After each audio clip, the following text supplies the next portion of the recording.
Cancer एक ऐसी बीमारी है जिसमें शरीर की कोशिकाएं असाधारण रूप से बढ़ने लगती हैं। ऐसी कोशिकाओं की वजह से हमारे शरीर में मांस का गुच्छा बनने लगता है जिसे हम कैंसर कहते हैं। हेलो फ्रेंड्स, मैं हूं मीरा और आप देख रहे हैं साइंस मैनिक। यदि आपने अभी तक हमारा चैनल सब्सक्राइब नहीं किया है तो तुरंत करें और बेल आइकन भी ऑन करें ताकि हमारी सारी अपडेट्स आपको मिलती रहे।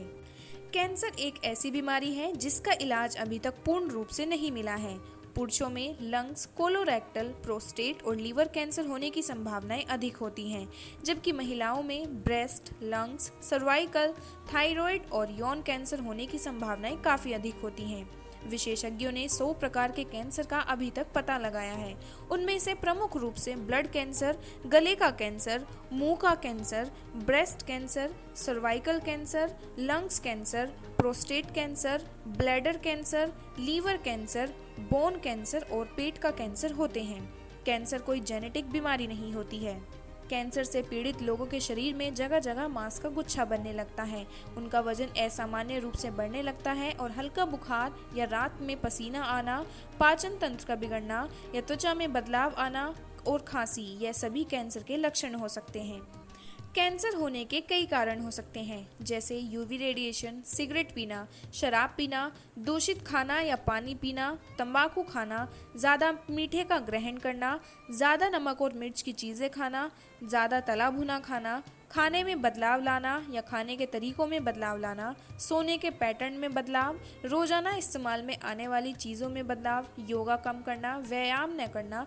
हालांकि आज दुनिया भर में ये बात भी कई बड़े साइंटिस्ट और रिसर्चर्स बोलने लगे हैं कि कैंसर नाम की कोई बीमारी है ही नहीं, बल्कि यह शरीर में विटामिन B17 की कमी से ज़्यादा कुछ भी नहीं है। इस कमी को ही कैंसर का नाम देकर चिकित्सा के क्षेत्र में एक व्यवसाय के रूप में स्थापित कर लिया गया है, जिसका फायदा मरीज को कम और चिकित्सकों को अधिक होता है। इस बात में कितनी सच्चाई है इसके बारे में नहीं कहा जा सकता, फिर भी हम कम से कम बचाव तो कर ही सकते हैं और एक स्वस्थ जीवन शैली अपना सकते हैं।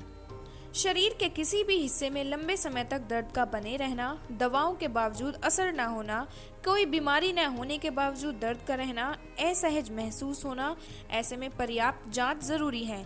डॉक्टर्स कहते हैं कि लगातार छाती, फेफड़े में दर्द या सर दर्द, पेट में दर्द की समस्या हो तो भी जांच करानी चाहिए। हालांकि इस दर्द का सीधा मतलब यह नहीं है कि आपको कैंसर है, लेकिन ये दर्द इग्नोर नहीं किए जाने चाहिए। लंबे समय तक खांसी हो रही है तो जांच जरूर कराएं। खांसी के साथ बलगम और खून आना एक गंभीर स्थिति हो सकता है। पेशाब से जुड़ी दिक्कतें बनी रहती हैं तो पर्याप्त जांच करानी चाहिए। पेशाब में खून आने की समस्या है तो यह गंभीर समस्या का इशारा हो सकता है। महिलाओं में मेन्यूपोज के बाद जांच कराते रहना चाहिए। मेन्यूपोज के बाद ब्लीडिंग होना सामान्य नहीं है। इसके अलावा मल में खून आना, मसूड़ों या मुंह में खून आना भी सामान्य नहीं है। बिना किसी कारण के वजन कम होना एक अलार्म है।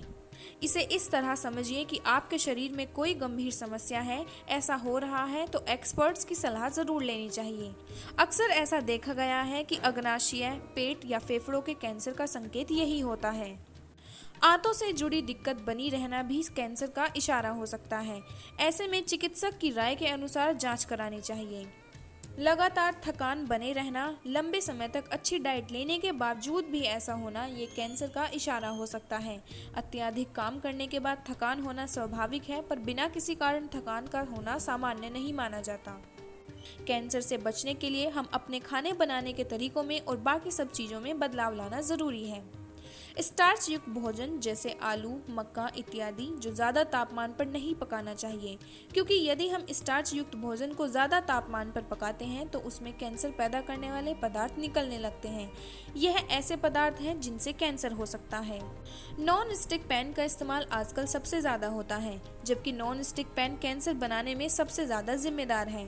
नॉन स्टिक पैन में खाना बनाने से ऐसे पदार्थों की मात्रा ज़्यादा हो जाती है जिनसे कैंसर हो सकता है, इसलिए नॉन स्टिक पैन का इस्तेमाल नहीं करना चाहिए। रसोई में धुएं के निकलने के लिए कम जगह का होना भी कैंसर का एक अहम कारण है, क्योंकि खाना बनाते समय जो धुआं निकलता है वह सीधा फेफड़ों में जाता है, जिससे कैंसर होने की संभावनाएं महिलाओं में ज़्यादा होती हैं।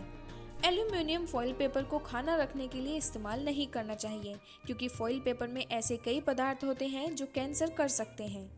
पैकेट में बंद आने वाला खाना या फास्ट फूड जैसे चिप्स, कुरकुरे, कोको कोला, इन सभी का इस्तेमाल कम ही करना चाहिए। इसकी जगह ताज़े खाने का इस्तेमाल ज़्यादा करना चाहिए। कम सोने की वजह से भी कैंसर होने की संभावनाएं बढ़ जाती हैं, क्योंकि हमारे शरीर में कोशिकाओं के अंदर दुगनी होने की साइकिल बिगड़ जाती है, जिससे कोशिकाएं निरंतर रूप से दुगनी होती रहती हैं। इसलिए कम से कम 8 से 9 घंटे की नींद जरूर लेनी चाहिए। कुछ कॉस्मेटिक्स के इस्तेमाल से भी त्वचा कैंसर हो सकता है। चेहरे पर लगाई जाने वाली क्रीम, बॉडी लोशन इत्यादि का इस्तेमाल कम करना चाहिए, क्योंकि इनमें पैराबिन, एस्ट्रोजन जैसे हानिकारक पदार्थ होते हैं। यह सब पदार्थ कैंसर के लिए जिम्मेदार होते हैं। ज़रूरत से ज़्यादा वजन बढ़ना भी कैंसर की एक वजह हो सकती है। कैंसर से बचने के लिए तंबाकू, सिगरेट नहीं पीना चाहिए। नियमित रूप से ही मीट खाना चाहिए। ऐसे खाने पर ज़्यादा ध्यान देना चाहिए जिसमें प्रोटीन या फैट ज़्यादा मात्रा में हो, जैसे दाल, मूंग दाल, राजमा इत्यादि। शराब पीने से कैंसर होता है, इसलिए शराब का सेवन नहीं करना चाहिए। बढ़ती उम्र के साथ साथ अपने वजन का ध्यान भी रखना चाहिए। रोज योगा करनी चाहिए। सूर्य की हानिकारक किरणों से बचने के लिए सनस्क्रीन, चश्मे या छाते का इस्तेमाल भी करना चाहिए, क्योंकि कभी कभी सूरज की रोशनी से भी कैंसर होने की संभावनाएं हो जाती हैं। आमतौर पर कैंसर का इलाज सर्जरी, कीमोथेरेपी और रेडिएशन के माध्यम से किया जाता है, जबकि इस प्रकार से इलाज की कुछ खामियां भी होती हैं। उम्मीद है ये वीडियो आपको पसंद आया होगा। ऐसे ही इंफॉर्मेटिव और दिलचस्प वीडियोस देखने के लिए हमारा चैनल सब्सक्राइब करें।